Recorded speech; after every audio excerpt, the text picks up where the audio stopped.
Missile attack के बाद Ukraine पर ड्रोन हमलों की बरसात शुरू हो गई है। ज़ेलेंस्की ने दावा किया है कि यूक्रेन ने 94% ड्रोन हमलों को नष्ट कर दिया है। रूस के 73% हमलों को नाकाम कर दिया। यूक्रेन के रक्षा मंत्रालय में inspector general lieutenant colonel Yuri Myronenko ने दावा किया है कि यूक्रेन अब ड्रोन हमलों से निपटने में सबसे आगे निकल गया है। लेकिन रूस के बैलिस्टिक हमलों को रोकना यूक्रेन की सबसे बड़ी चुनौती है। कीव पर रूस के सबसे भयानक हमले के बाद यूक्रेन बदले की आग में जल रहा है। एक रिपोर्ट में दावा किया गया है कि यूक्रेन ने बेलारूस में 500 टारगेट की पहचान की है। बेलारूस की खुफिया एजेंसी के मुताबिक पिछले सप्ताह यूक्रेन के ड्रोन ने बेलारूस के एयर स्पेस में 116 बार घुसपैठ की और बेलारूस में सीक्रेट मिलिट्री ठिकानों का पता लगाया।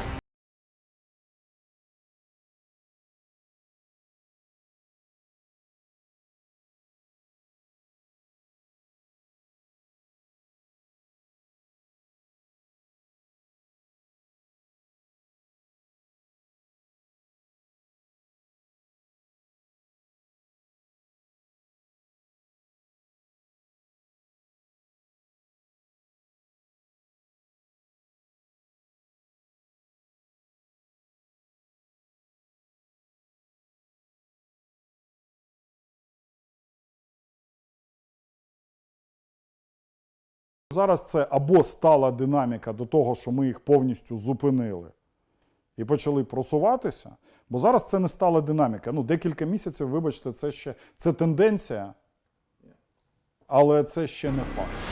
अब जंग का नया मोर्चा कीव या मॉस्को नहीं बल्कि बेलारूस बनता दिखाई दे रहा है।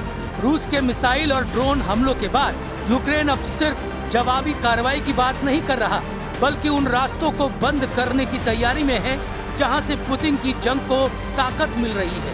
और इसी वजह से अब ज़ेलेंस्की की नजर बेलारूस पर टिक गई है। यूक्रेन की सेना बेलारूस पर नजर गड़ाए हुए है। बेलारूस में रूस के ड्रोन रूट की तलाश कर रही है।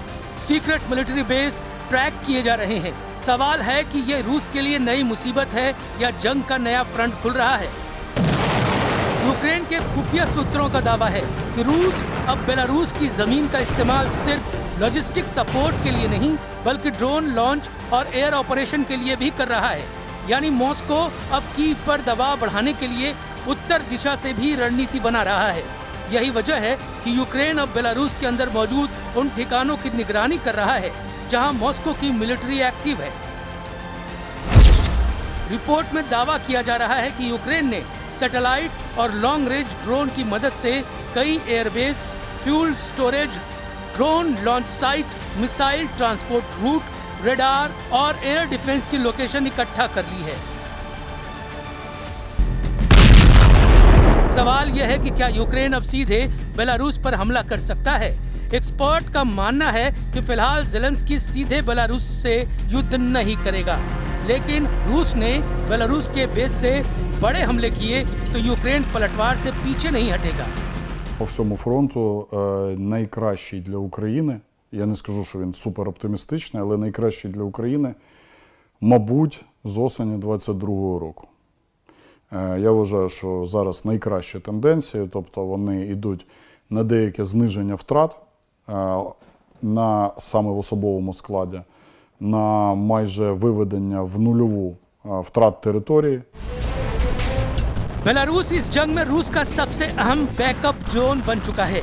यहीं से रूस के सैनिकों की मूवमेंट, हथियारों की सप्लाई और एयर डिफेंस नेटवर्क को सपोर्ट मिल रहा है।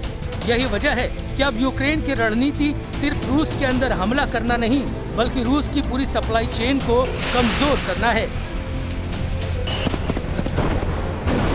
इस बीच बेलारूस के राष्ट्रपति लुकाशेंको लगातार रूस के साथ खड़े दिखाई दे रहे हैं।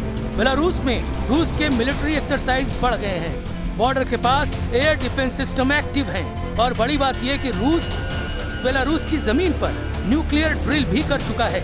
यानी कीव पर पूर्व के साथ ही उत्तर दिशा से भी हमले का खतरा बढ़ता दिख रहा है। यूक्रेन भी अब ड्रोन वॉल स्ट्रेटेजी पर काम कर रहा है, यानी सीमा के आसपास इतने निगरानी ड्रोन और इलेक्ट्रॉनिक सेंसर तैनात किए जाएं कि रूस या बेलारूस से उड़ने वाला हर ड्रोन तुरंत ट्रैक हो सके।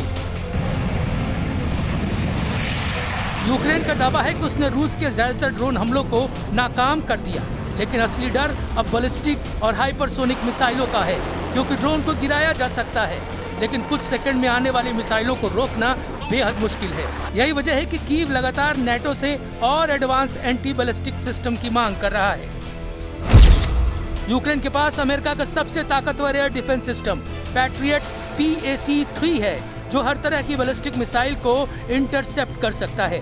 इसके अलावा नेटो की सैम-T मांबा भी मौजूद है, लेकिन यूक्रेन इन सिस्टम की बैटरियां और इंटरसेप्टर मिसाइलों की कमी से जूझ रहा है, जिस वजह से यूक्रेन रूस के हमलों को पूरी तरह से नष्ट करने में नाकाम साबित हो रहा है। रूस की तरफ से ऑपरेशनिक हाइपरसोनिक बैलिस्टिक मिसाइलों से हुए हमले के बाद रूस के हमलों को रोकना यूक्रेन के लिए और भी मुश्किल हो गया है।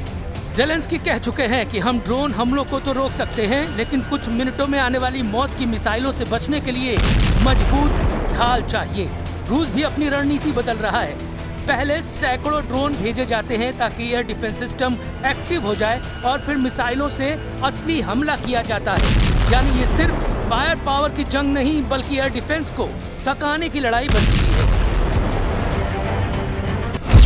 इस पूरे युद्ध में सबसे बड़ा खतरा अब जंग के फैलने का है। अगर बेलारूस सीधे इस युद्ध में उतरा तो यूक्रेन को एक और फ्रंट खोलना पड़ेगा, और अगर नेटो ने इसे यूरोप की सुरक्षा पर खतरा माना तो हालात और विस्फोटक हो सकते हैं। ड्रोन, मिसाइल, बेलारूस और नेटो। रूस यूक्रेन जंग अब सिर्फ दो देशों की लड़ाई नहीं दिख रही, बल्कि पूरे यूरोप की सुरक्षा को चुनौती देती दिखाई दे रही है। यही वजह है कि अब पूरी दुनिया अगली रात के धमाकों से डर रही है। यूक्रेन के पूर्व अधिकारी ने दावा किया है कि रूस और रूस के कब्जे वाले क्रीमिया में भी कई ठिकानों पर हमले हुए। यूक्रेन लगातार रूस की उन ताकतों को कमजोर कर रहा है जो जंग में उसका साथ दे रही हैं। यूक्रेन का दावा है कि उसने रूस के वोरोनेज में बाल्टीमोर हवाई अड्डे पर हमला किया, रूस के तागानरोग में एक एविएशन प्लांट को टारगेट किया, क्रीमिया आइलैंड पर काला सागर तट के पास सेवेस्तोपोल को निशाना बनाया।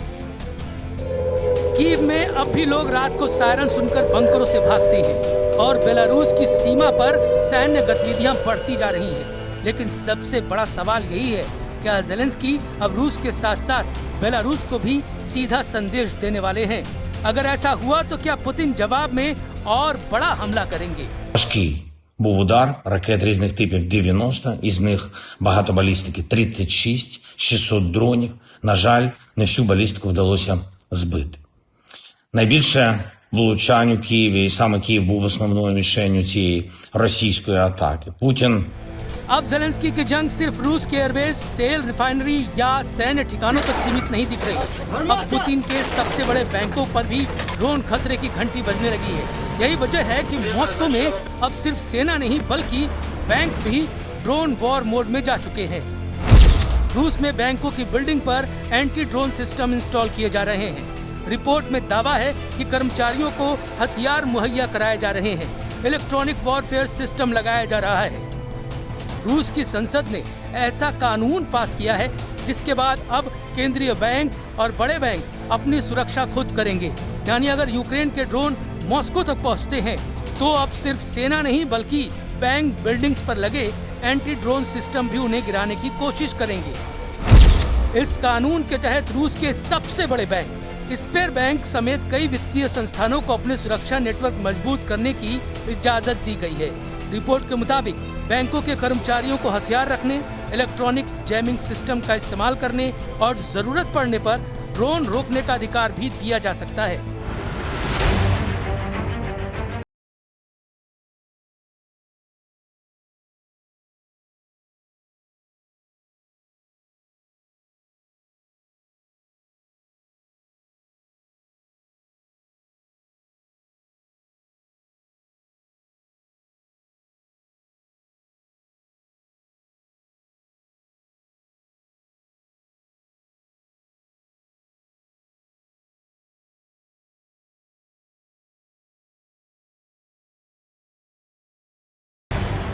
Я хотел бы начать с благодарности 8 мая поднимали этот вопрос о сроках исковой давности по формулировке закона, ну и в частности сейчас крупные предприятия. यानी ये जंग